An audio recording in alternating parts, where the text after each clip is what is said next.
അപ്പോൾ നമുക്ക് ഫൈനലിലേക്ക് പോകണം. സെമി കഴിഞ്ഞു.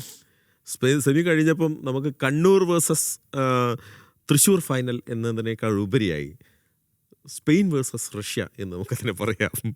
നേരത്തെ ദിലീപ് സാറ് റഷ്യൻ തന്ത്രങ്ങളെക്കുറിച്ച് പറഞ്ഞല്ലോ. ആന്ദ്രേ ചെർണിഷോവ്, എങ്ങനെയാണ് ആന്ദ്രേ ചെർണിഷോവ് തൃശ്ശൂരിനെ എന്താ പറയുക അവരെ റെഡിയാക്കി എടുത്തിരിക്കുന്നത്?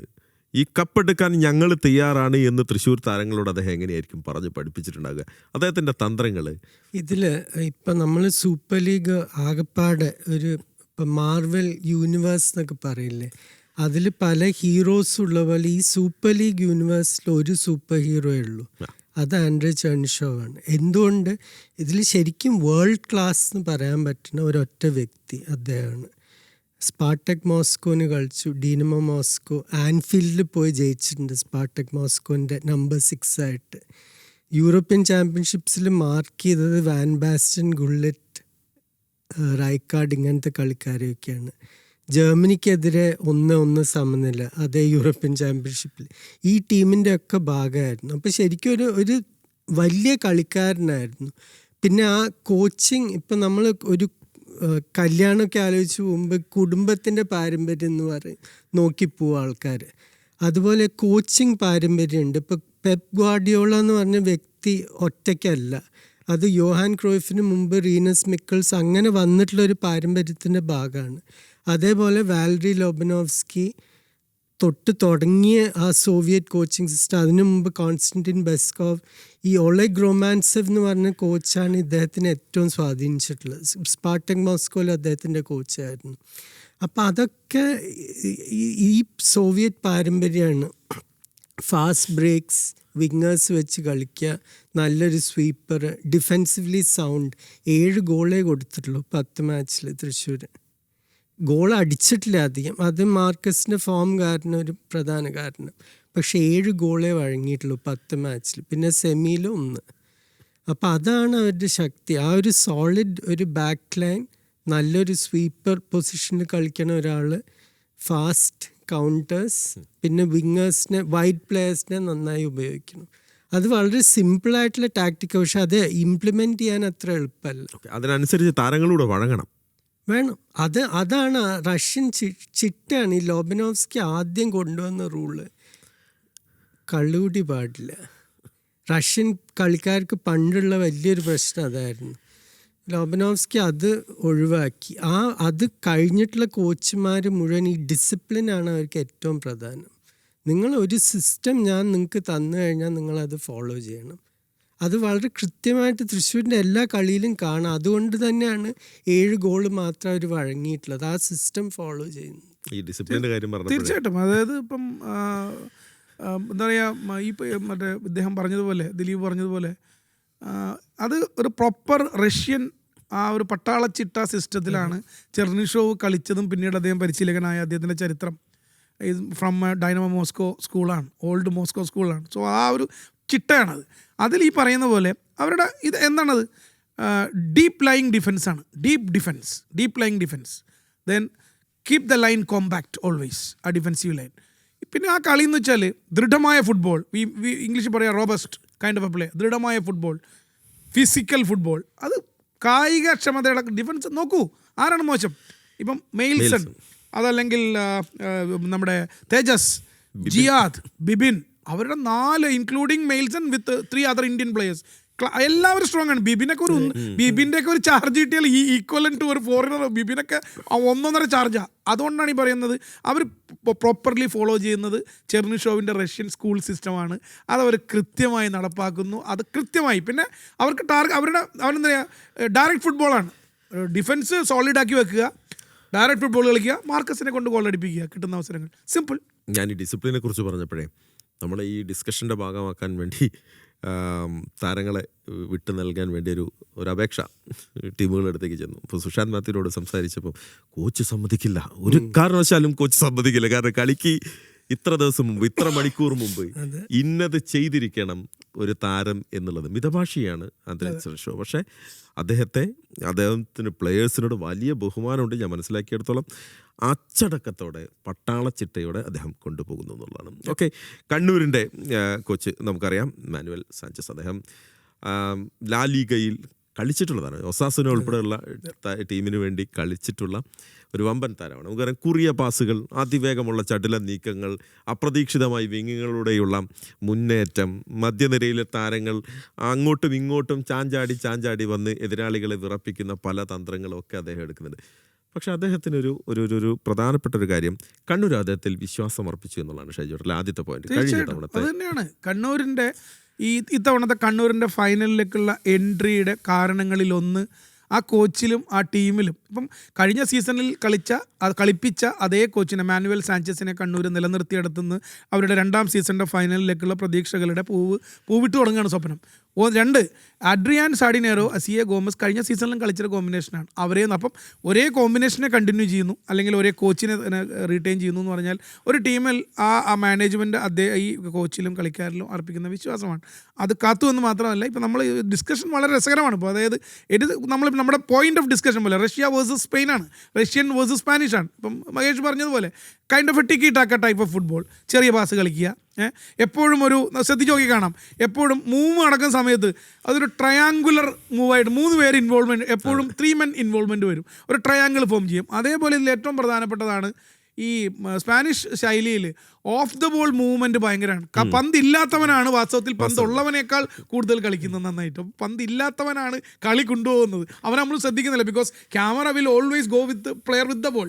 വിത്ത് ദ ബോൾ ഇല്ലാതെ off the ball run, off the ball പ്ലെയറിൻ്റെ പൊസിഷനിങ്, ഇതൊക്കെ വളരെ നിർണായക ഘടകമാണ്. ഇതെല്ലാം വളരെ ഭംഗിയായി പ്രതിഫലിപ്പിച്ച് വളരെ ഭംഗിയായി നടപ്പിലാക്കുന്ന ഒരു സ്പാനിഷ് രീതി, പക്കാ സ്പാനിഷ് രീതിയാണ്. ലൈക്ക് ഒസാസുനെ പോലെയുള്ള ക്ലബ്ബുകളുമായിട്ട് അസോസിയേറ്റ് ചെയ്തിട്ടുള്ള ആളാണ്. സോ അദ്ദേഹം ഇങ്ങനെയാണെങ്കിൽ ഇനി ഞാനത് പറഞ്ഞു നിർത്തിനും ഒരു കാര്യം കൂടെ പറഞ്ഞോട്ടെ. ഇതൊക്കെ പറയുമ്പോഴും ഫൈനൽ നടക്കാൻ പോകുന്നത് കണ്ണൂർ ജവഹർ സ്റ്റേഡിയത്തിലാണ്. കണ്ണൂരിൻ്റെ ഹോം ഗെയിമാണ്. ഇത്തവണ കണ്ണൂരാണ് ഹോം മത്സരങ്ങളിൽ ഏറ്റവും ഒരു മോശം റെക്കോർഡുള്ള ടീം. അത് കണക്കുകളാണ് പറയുന്നത് കേട്ടോ. അതായത് 5 ഹോം മാച്ചസിൽ കണ്ണൂരിന് 2 ഡ്രോ മാത്രമേ ഉള്ളൂ, വിജയങ്ങളില്ല. ആ ഹോം മാച്ചസിലേക്ക് നമ്മളൊന്ന് റീവൈൻഡ് ചെയ്താൽ കാണാം 5 men ഡിഫൻസൊക്കെ വെച്ച് കളിച്ചിട്ടുണ്ട്, 5-3-2 ഒക്കെ കളിച്ചിട്ടുണ്ട്. അപ്പം ഈ ഹോം മാച്ചസ് മാനുവൽ കോച്ച് ഒരുപാട് പരീക്ഷണങ്ങളുടെ ഒരു പരീക്ഷണശാലയാക്കി മാറ്റുന്ന കാഴ്ചകളും നമ്മൾ കണ്ടു പല മത്സരങ്ങളും. അപ്പം അത്തരം പരീക്ഷണങ്ങൾക്ക് അദ്ദേഹം ഈ ഫൈനലിൽ മുതിരുമോ, എന്താണ് അദ്ദേഹത്തിൻ്റെ മനസ്സിലിരിപ്പ്? അതല്ലെങ്കിൽ നമ്മൾ ഈ പറഞ്ഞതുപോലെ sticking to a very basical, very ordinary Spanish system of good football, total football, അങ്ങനെ തന്നെയാണ് ഉദ്ദേശിക്കുന്നത്. ഇത് അദ്ദേഹത്തിന് മാത്രം മറുപടി പറയാൻ കഴിയുന്ന കാര്യമാണ്. എന്തായാലും it is going to be very interesting because it is of course Russia versus Spain. Okay, കണ്ണൂരിൻ്റെ ബ്രെഡിന് മുകളിൽ ഒരു സ്പാനിഷ് മസാല തേച്ച് കൂടുതൽ രുചികരമാക്കുകയാണ്. ഇപ്പം നേരത്തെ നമ്മൾ സിനാൻ്റെ കാര്യം പറഞ്ഞു. സിനാൻ ഈ സീസൺ ഇത്രയും നന്നായി കളിക്കാൻ പറ്റിയിട്ടുള്ള ഒരു കാരണം, ഇദ്ദേഹം നേരത്തെ പറഞ്ഞ ഈ off the ball running. Asier Gomez ഒരു ഭാഗത്തേക്ക് പോകുമ്പോൾ ഡിഫൻഡേഴ്സ് കൂടെ പോവും. അപ്പം ആ സ്പേസിലേക്കാണ് സിനാൻ മൂവ് ചെയ്യേണ്ടത്. അതില്ലാതെ ആ ചാൻസസ് ഇല്ല. ആ ഗ്യാപ്പ് ക്രിയേറ്റ് ചെയ്ത് കൊടുക്കേണ്ട ആസിയർ ഗോമസിന്റെ ഓട്ടങ്ങളാണ്. ഞാൻ മനസ്സിലാക്കിയെടുത്തോളം സിനാൻ അങ്ങനെ ഒരു ഫ്രീഡം കൊടുക്കുന്നതും കോച്ചിന്റെ ബുദ്ധി തന്നെ. ഞാൻ കഴിഞ്ഞ മത്സരത്തിന് ഷൈജോടൻ ഓർമ്മയാണ് നമ്മൾ സിനാനെ കുറിച്ച് പറഞ്ഞത്. ഫുട്ബോൾ മൈതാനം കണ്ണൂർ നഗരമാക്കിയാൽ ഒരേ സമയത്ത് തലശ്ശേരിയിലും അതേ സമയത്ത് കാൽടെക്സ് ജംഗ്ഷനിലും അതേ സമയത്ത് തന്നെ തളിപ്പറമ്പിലും സിനാനെ കണ്ടെന്ന് പറയേണ്ടി വരും. ഈ ഗ്രൗണ്ടിന്റെ എല്ലാ മുക്കിലും മൂലയിലും സിനാൻ, അങ്ങനെ ഒരു ഫ്രീഡം കോച്ച് സിനാന് കൊടുക്കുന്നു. അല്ല, അത് പറയുമ്പോഴും അത് സമ്മതിക്കുമ്പോഴും ഞങ്ങൾ രണ്ടുപേരും ഒരേപോലെ പറഞ്ഞു വെച്ച പോയിന്റ് തന്നെയാണ് ഇതിൽ. സിനാൻ തലശ്ശേരിയിൽ അറ്റാക്ക് ചെയ്തുകൊണ്ടിരിക്കും, തലശ്ശേരിയിലുമായി, അല്ലെങ്കിൽ ഇപ്പോൾ ഫോർ എക്സാമ്പിൾ തലശ്ശേരിയിലൂടെയാണ് സിനാൻ പോകുന്നതെങ്കിൽ അവിടെ പേരാവൂരിൽ ഒരു ഓഫ് ദ ബോൾ റണ്ണ് നടത്തുന്നുണ്ട്. ആ പേരാവൂരിലേക്ക് ഈ ഡിഫൻഡേഴ്സിനെ മുഴുവൻ പേരാവൂരിലേക്ക് അസിയർ ഗോമസ് കൊണ്ടുപോകുമ്പോഴാണ് സിനാൻ ഹൈവേ കൂടെ ഈസി ആയിട്ട് പോകാൻ പറ്റുന്നത് തലശ്ശേരിയിലേക്ക്. മനോഹരമായൊരു ഫുട്ബോളാണ് അവർ കളിക്കുന്നത്. കോച്ചും ഈ പറഞ്ഞതുപോലെ വലിയ ഇഷ്ടമാണ് കേട്ടോ. ഈ കോച്ചിനും ഏഡ്രിയനും രണ്ടുപേർക്കും കണ്ണൂർ പറ്റിയ ടീമാണ്. ഞാൻ പറയാൻ കാരണം എന്താ, ഏഡ്രിയൻ കളിച്ചത് ഗെറ്റാഫെ എന്ന് പറഞ്ഞാൽ മെഡ്രിഡിൽ ആരും ശ്രദ്ധിക്കാത്ത ടീം. ഇപ്പം സൂപ്പർ ലീഗിൽ ഇപ്പോൾ കണ്ണൂർ ഇപ്പോൾ കോഴിക്കോടിനും മലപ്പുറത്തിനും ഒന്നും കിട്ടുന്ന അറ്റൻഷൻ കിട്ടുന്നില്ല. അതേപോലെ ഇദ്ദേഹം കോച്ച് വളർന്നത് സ്പോർട്ടിംഗ് കീഹോൺ എന്ന് പറഞ്ഞ ടീം കളിക്കണ നഗരത്തിൽ. ആ നഗരത്തിൽ നിന്ന് ആകെ 3 സൂപ്പർ സ്റ്റാർസേ വന്നിട്ടുള്ളൂ. ഒന്ന് ഇപ്പോഴത്തെ നമ്മുടെ ലൂയിസ് എൻറിക്കെ PSG കോച്ച്, പിന്നെ ഡാവിഡ് വിയ പണ്ടത്തെ സ്പെയിനിൻ്റെ ക്രാക്ക് സ്ട്രൈക്കർ, പിന്നെ പണ്ട് ആന്റോണിയോ മെസേഡ എന്ന് പറഞ്ഞാൽ ഒരു സെൻറ്റർ ബാക്ക് ഉണ്ടായിരുന്നു സ്പെയിനിൻ്റെ. ഈ 3 കളിക്കാരെ ഈ നഗരത്തിൽ നിന്ന് വന്നിട്ടുള്ളൂ. അപ്പോൾ അവർക്കും ആ ഒരു ചിപ്പ് ഓൺ ദ ഷോൾഡർ ഉണ്ട്. ഞങ്ങൾ ബാഴ്സലോണ അല്ല, ഞങ്ങൾ മെഡ്രിഡ് അല്ല, വെലൻസിയ അല്ല, ഇപ്പം ചെറിയൊരു പട്ടണമാണ്, പക്ഷെ ഞങ്ങൾ വലിയ ആൾക്കാരാണ് തെളിയിക്കാനുള്ള വാശിയുണ്ട്. അപ്പോൾ വെറും കൈയോടെയല്ല മാനുവൽ സാഞ്ചസ് വന്നത്, പ്രൗഢമായ ഒരു ഫുട്ബോളിന്റെ പാരമ്പര്യവും പെരുമയും പേറിക്കൊണ്ടാണ്. മാത്രമല്ല ഞാൻ മനസ്സിലാക്കിയ സർദിനാരോ അസർ ഗോമസ്, ഈ രണ്ടിലേതോ ഒരു താരം ലയണൽ മെസ്സി രണ്ടുപേരുടെ എതിരെ കളിച്ചു. ലയണൽ മെസ്സിക്ക് എതിരെ കളിച്ചിട്ടുണ്ട് ഒരുപാട്. ബെർണബൗലും രണ്ടുപേരുടെ എതിരെയും കളിച്ചു. അപ്പോൾ വലിയ എക്സ്പീരിയൻസ് ആയിട്ടുള്ള ഒരു താരനിരയുണ്ട്. പക്ഷെ അദ്ദേഹം പറഞ്ഞിട്ട ഒരു കഥ, അച്ഛനും അമ്മയൊക്കെ കുടുംബം മുഴുവൻ റിയൽ മെഡ്രിഡ് സപ്പോർട്ടേഴ്സ്. അപ്പൊ അവർക്ക് റിയലിനെതിരെ കളിക്കുമ്പോ അവര് അച്ഛനും അമ്മയും വന്നത് മറ്റവർക്ക് ചെറിയാൻ വേണ്ടി. അപ്പൊ കളി കാര്യമാവുകയാണ്, ഇനി ഫൈനലിലേക്ക് എത്തുകയാണ്. അപ്പം ഷൈജോട്ടെ, നമ്മളൊരു പ്രധാന ദൗത്യം, നമ്മൾ ഈ സെമിയിൽ നമ്മളുടെ പ്രഡിക്ഷൻ, അത് 2 പക്ഷത്തെ ആരാധകരെ നമ്മൾ എന്ത് പ്രഡിക്റ്റ് ചെയ്താലും ആരാധകരെ സംബന്ധിച്ചിടത്തോളം വിമർശനങ്ങളും ഉണ്ടാവും, ഒപ്പം നമ്മളെ ചേർത്ത് നിർത്തലും ഉണ്ടാവും. സാധ്യതകൾ മാത്രമാണ് നമ്മൾ പറയുന്നത്. പക്ഷെ എന്നാലും ഫൈനലാണ്. ആർക്കെങ്കിലും സാധ്യത കാണുന്നുണ്ടോ എന്നുള്ള ചോദ്യം വന്നാൽ 50-50 ആണ്, തുല്യ സാധ്യതയാണ്. വൈ? ബിക്കോസ് ഓൾറെഡി നേരത്തെ ചോദിച്ച ഒരു ചോദ്യത്തിൻ്റെ ഉത്തരമായിട്ട് ഇവിടെ പറഞ്ഞു വന്നു കഴിഞ്ഞു. ഈ 2 ടീമുകളും ഇത്തവണ ഇതാദ്യമായിട്ട് ഹോം ഗ്രൗണ്ടിൽ ഇത്തവണ SLK കളിച്ച ടീമുകളാണ്. അവർ രണ്ടുപേരും ആദ്യമായിട്ട് ഫൈനലിൽ കളിക്കുന്നു എന്നുള്ളൊരു പ്രത്യേകത കൂടി ഈ 2ാം സീസണിൻ്റെ ഫൈനലിലുണ്ട്. കഴിഞ്ഞ സീസണിൻ്റെ ഫൈനലിൽ നിന്നും വ്യത്യസ്തമായി 2 പുതിയ ടീമുകൾ. ഞാൻ ഇതിനെ ഒരു ലീഗിൻ്റെ ഒരു പെർസ്പെക്റ്റീവിൽ കാണാൻ ആഗ്രഹിക്കുന്നു. സൂപ്പർ ലീഗ് കേരളയുടെ വിജയമാണ് വാസ്തവത്തിൽ, കേരള ഫുട്ബോളിൻ്റെയും സൂപ്പർ ലീഗ് കേരളയുടെയും വിജയമാണ് ഇത്തവണ കണ്ണൂരിൻ്റെയും തൃശ്ശൂരിൻ്റെയും ഫൈനൽ പ്രവേശനം എന്നാണ് എൻ്റെ പക്ഷം. വൈ? ബിക്കോസ് ഒരു ലീഗ് 2ാം സീസണേ ആയിട്ടുള്ളൂ. ഈ ലീഗ് ഒരു 10 സീസൺ 15 സീസണൊക്കെ കഴിഞ്ഞ് കേരള ഫുട്ബോളിൻ്റെ ചരിത്രത്തിലെ ഏറ്റവും വലിയ പ്രൊഫഷണൽ ലീഗായി എന്നും എക്കാലത്തും നിലനിൽക്കട്ടെ എന്ന് പ്രാർത്ഥിക്കുന്നവരാണ് നമ്മളെല്ലാവരും, ആഗ്രഹിക്കുന്നവരാണ്. ഒരു പ്രൊഫഷണൽ വസന്തം കേരള ഫുട്ബോളിൽ എപ്പോഴും പൂത്തുലയട്ടെ, അതിന് സൂപ്പർ ലീഗ് കേരള നിലനിൽക്കട്ടെ എന്ന് പറയുമ്പോൾ അതിന് കഴിയണമെങ്കിൽ we need different teams in every year, different years to qualify for the finals, and we want to see different champions in different years.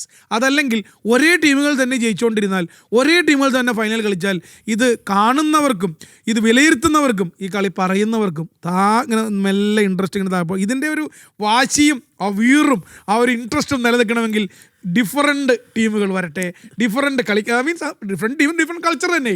അപ്പോൾ ഈ ലീഗിൻ്റെ പെർസ്പെക്റ്റീവ്, അത് പറഞ്ഞത് ഇൻ എ ലീഗ് പെർസ്പെക്റ്റീവ് ഈ വർഷത്തെ ഫൈനൽ തന്നെയാണ് ഈ ലീഗിനെ കൂടുതൽ ആവേശത്തോടെ മുന്നോട്ട് നയിക്കാൻ പര്യാപ്തമാണ് ഈ കണ്ണൂർ തൃശ്ശൂർ ഫൈനൽ. അതുകൊണ്ട് തന്നെ ഞാനൊരു പ്രവചനത്തിനും മുതിരുന്നില്ല. It is going to be an equal game. 2 ടീമുകൾക്കും തുല്യ സാധ്യത. 2 പേരിൽ ആര് ജയിച്ചാലും, തൃശ്ശൂർ ജയിച്ചാലും കണ്ണൂർ ജയിച്ചാലും, let Kerala football win, let super league Kerala win. Okay, ഒരു കാര്യം, മാർക്കസ് ജോസഫ് അതുവരെ ഒറ്റ ഗോൾ പോലും. ഞാൻ ഷൈജോറിൻ്റെ കമൻട്രി വീണ്ടും ഓർക്കുകയാണ് കേട്ടോ. അന്ന് സെമി ഫൈനലിൽ മാർക്കസ് ജോസഫ് ആ ഫ്രീ കിക്ക് എടുക്കാൻ വന്ന സമയത്ത് ഷൈജോർഡൻ പറയുന്നുണ്ടായിരുന്നു, മാർക്കസ് ജോസഫിൻ്റെ സമയം ഒരു പക്ഷേ ഇതാകും, ഇതിന് വേണ്ടിയിട്ടാകും മാർക്കസ് കാത്തിരുന്നത് എന്ന്. അതേ ചോദ്യം ഞാൻ കണ്ണൂരിലേക്കൊന്ന് ബ്ലെൻഡ് ചെയ്യാണ്. കണ്ണൂർ അവരുടെ തട്ടകത്തിൽ വളരെ നിരാശപ്പെടുത്തുന്ന അല്ലെങ്കിൽ തൃപ്തിപ്പെടുത്തുന്ന ഒരു പ്രകടനം അവർക്ക് നടത്താൻ സാധിച്ചിട്ടില്ല. കണ്ണൂർ കാത്തിരിക്കുന്നത് സ്വന്തം കാണികൾക്ക് മുന്നിൽ ഒരു വലിയ പ്രകടനം നടത്തി കപ്പുയർത്താനാകുമോ, അതല്ല തൃശ്ശൂർ ആ കപ്പും കൊണ്ടിങ്ങ് പോയിട്ടു. പ്രഡിക്ഷൻ എന്ന് ഞാൻ പറയുന്നില്ല, പക്ഷേ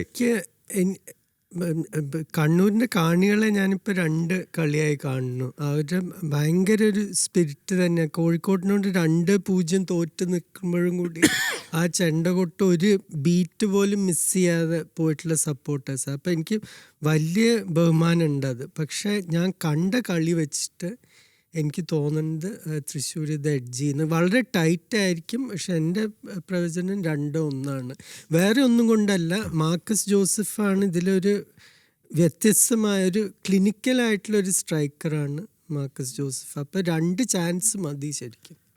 ഓക്കെ, ഞാൻ ഈ മത്സരം ഞാൻ പ്രവചിക്കുന്നില്ല എന്ന് വിചാരിക്കുകയാണ്. കാരണം മറ്റൊന്നുമല്ല, രണ്ട് ടീം നേരത്തെ ഷൈജേട്ടൻ എവിടെ പറഞ്ഞ് അവസാനിപ്പിച്ചോ, പുതിയ ചാമ്പ്യന്മാർ വരട്ടെ എന്നുള്ളതാണ്. ഈ രണ്ട് ടീമിൽ ആര് കപ്പ് നേടിയാലും അത് സൂപ്പർ ലീഗ് കേരള ഫുട്ബോള് അതിൻ്റെ സൗന്ദര്യം തുളുമ്പി നിൽക്കുന്ന ഒരു കാഴ്ച. ഒരു പുതിയ നായകൻ കപ്പുമായി നിൽക്കുന്നത്, പുതിയ ഒരു കൂട്ടം കാണികൾ അതിന് കൈയടിക്കുന്നത് നമ്മൾ സാക്ഷ്യം വഹിക്കാൻ പോവുകയാണ്.